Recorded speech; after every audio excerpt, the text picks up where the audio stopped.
Do you want to know more about modern professions, but are afraid of asking a silly question? We will ask all the questions to the professionals for you, and they will tell you how everything really is. So there is one way that you can tell what life your cat is on. If you take his left ear, yes, my hand goes up a lot of rectums, Cushing's disease, ear infections, Addison's disease. My name is Dr. Kent Weir. I am a veterinarian here in Lloydminster, Alberta.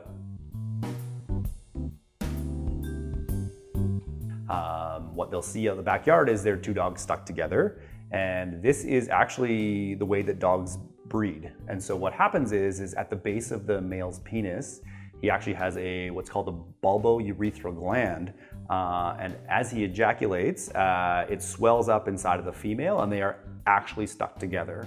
I think what's kind of confusing to people or alarming to people is that it actually appears as though the male is unable to get off. So it's called tying.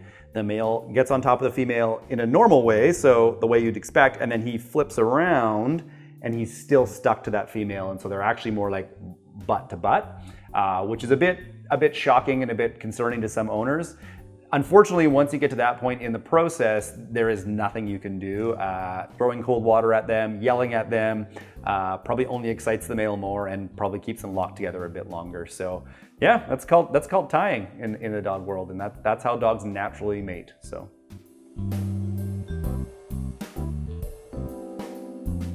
It's a good question. I think what it really depends on is what type of hernia that your pet has.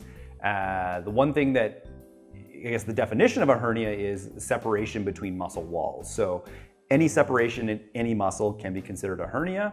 That can be anywhere in the body. It can be on the stomach, it can be in the groin, it can actually be at the diaphragm as well. And so depending on where that separation is, really depends on how serious it is and if it should be repaired or not. The most commonly seen hernia in dogs and cats would be what's called an umbilical hernia. So that's right where your belly button is, and you'll often get a little bit of intestine or fat coming through that. And there again, it depends on the size of it, if it should be repaired or not. I mean, probably the best thing is to have it repaired or at least evaluated by a veterinarian. This is a question we get occasionally. It's not that common of a question. I guess what's important to know is that neutering and spaying typically refers to if it's a male or a female. So neutering actually refers to the removing of the testicles. It's probably not the best term to be used for it. We probably should say castration, but we do say neutering in the vet world. And spaying actually refers to removing the reproductive organs on a female.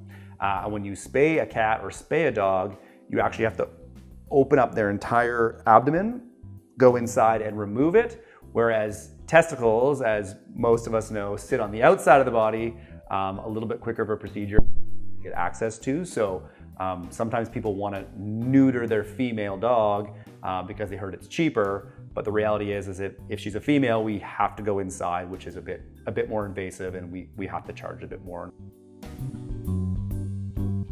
Most large animals, so cows and horses, we've got some cool technology now. We have an ultrasound machine. And you remember me saying that I stick my hands up cows and horses' back ends. We now have this really cool tool that is an ultrasound that can go up inside of a cow or a horse as well. And people always think it's a bit weird that you'd put an ultrasound rectally to see a baby that's inside of a uterus. So if you try and put the ultrasound on the outside of the animal, the ultrasound can't be enough to see the uterus, especially in early stages of pregnancy. So what we do is we put the ultrasound on our hand, or we have this little wand, and it goes rectally. And if you think of it, the uterus is sitting just below the rectum, and so we kind of scan the uterus like this, and I have these little tiny glasses that have goggles in them with little tiny TV screens. So I just look up like this, and I can see pictures, and I can see video, and I can sometimes even tell you if it's going to be a boy or going to be a girl. And in horses, we can do that as early as 14 days. In cows, probably more closely to 35 or 40 days. So yeah, it's really, really fun and super interesting technology, and it just keeps getting better as all ultrasound and digital type imaging. Do I like all animals? Depends on the day. I think I see the beauty in all animals for sure. I would say there's no animal that you would just tell me right now and I would say, oh, I hate that animal. Do I like all animals? Definitely. Do I love all animals every day, all day? No. I mean, if you get bit by a dog, it's pretty hard to love that dog still, right? Or scratched by a cat, which is probably more likely.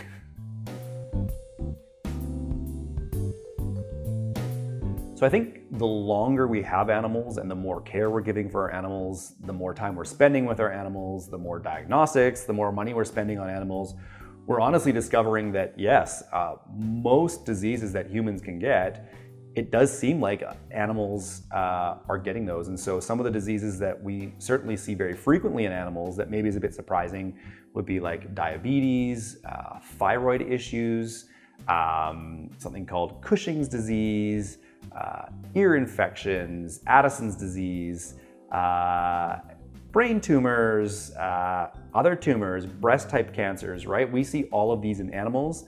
And I really think that the more we look for these things, the more we're going to find them. But sometimes it's hard actually getting a diagnosis because we just don't have those tools available to us.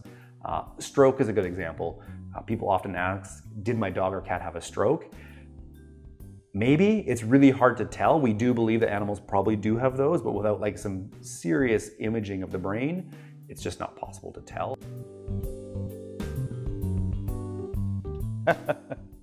Honestly, I mean, the short answer, yes. My hand goes up a lot of rectums, bovine and equine mostly.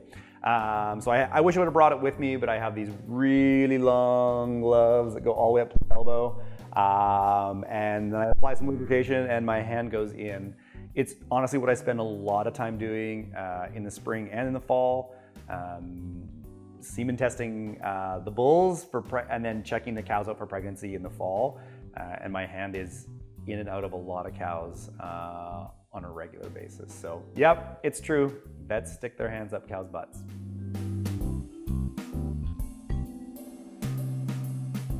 Okay, so there is one way that you can tell what life your cat is on. If you take his left ear and you flip it open kind of like this, if you look inside, you'll actually see little black lines that count. I'm just kidding. You can't tell. I have no idea. Cats are amazing.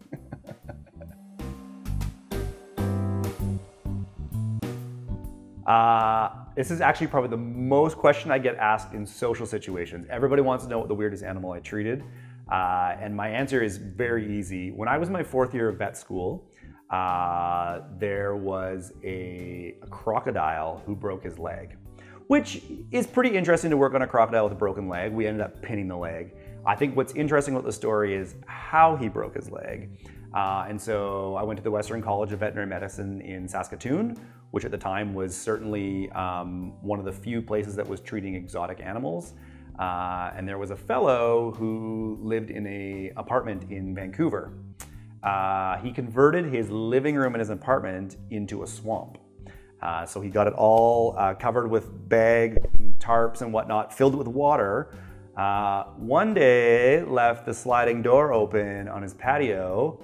Mr. Crocodile crawls out there, tumbles 4 stories and breaks a front leg. So this is apparently a very valuable crocodile. Was flown in from Vancouver to Saskatoon. They put it in an equine stall and knocked it out, put pins in its legs, and I assume it did well. I kind of lost track of it, and that's a long time ago. So, but definitely the most interesting case I've ever worked on, or interesting animal. And I was on the anesthesia team at that time, so we had to anesthetize that animal for that procedure. So yeah, easy question.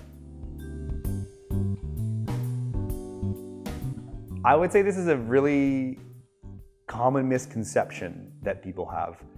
And I don't know why, but I would probably say like multiple times a day, I hear the phrase somewhat along the lines of, you know, my dog doesn't want to walk on his leg, but he's not in pain. And I always think that's such an interesting perception of people. And it's like, if he wasn't in pain, why wouldn't he walk on it then? And so I think where people get a bit confused is that when they touch it, he doesn't yelp out or doesn't cry out. And so I think it's, if you equate it to like yourself waking up in the morning, you know, and you kind of limp, well, I do anyways, I'm, you know, darn close to 40 now. So, you know, I maybe my hip hurts or my knee hurts or whatever. And I walk a bit funny.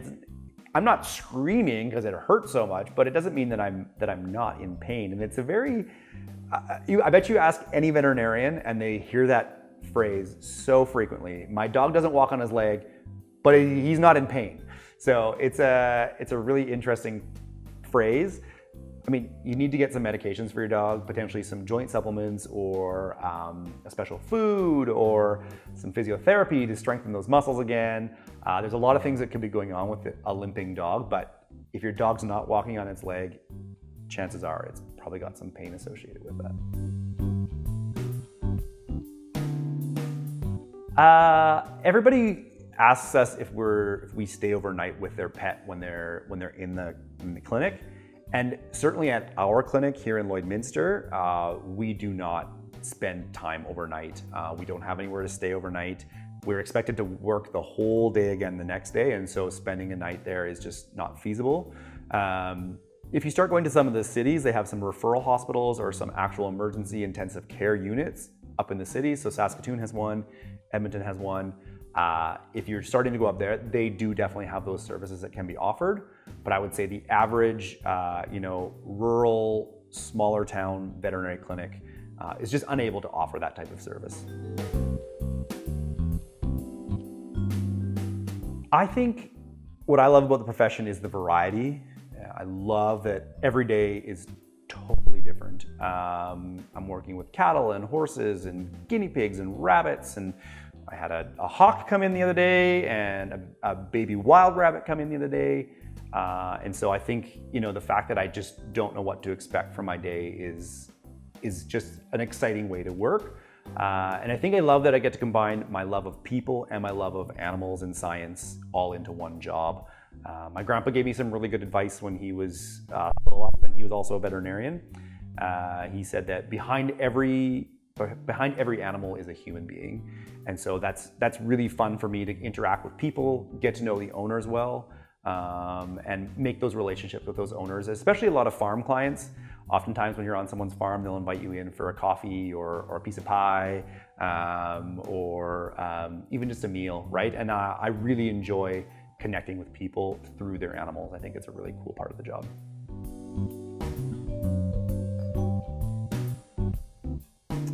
I don't know if there's anything that like truly infuriates me. I think what's frustrating is sometimes when veterinarians get blamed for being for having no compassion.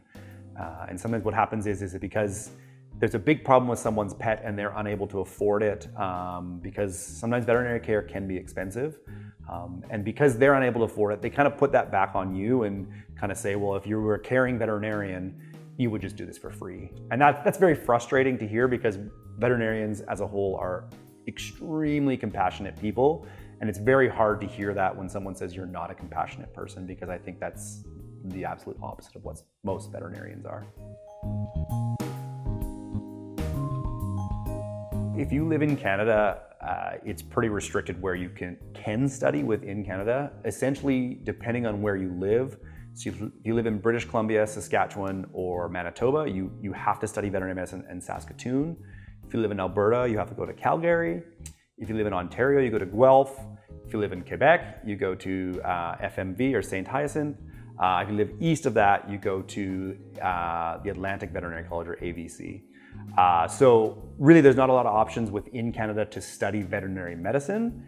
Your pre-years, which are your scientific years, maybe 2 or 4 years, depending on how smart you are, you can take at any university or college as long as it transfers over to the program. So typically, I would say in my class, on the very, very first day of vet school, they put up this kind of statistical chart of how many years people had studied before getting into vet school. And in my class, I believe it was about 4.6 years, which means most people in my class had a degree. before getting into vet school, which is pretty common to get a degree and then get accepted into vet school. My advice to a young veterinarian would be to, I think similar to what my grandfather told me when I was younger, is that behind every animal is a person. And I think that's just really important to keep in mind the whole time you're examining someone's pet or livestock. Remember what they came there for, what the purpose of their visit is, and don't get distracted by, as we say in veterinary medicine, all the red herrings, all these other things you might find while they're there. Address the situation as to why they came that day, and then maybe there's another visit that you can follow up with to address concerns that you find.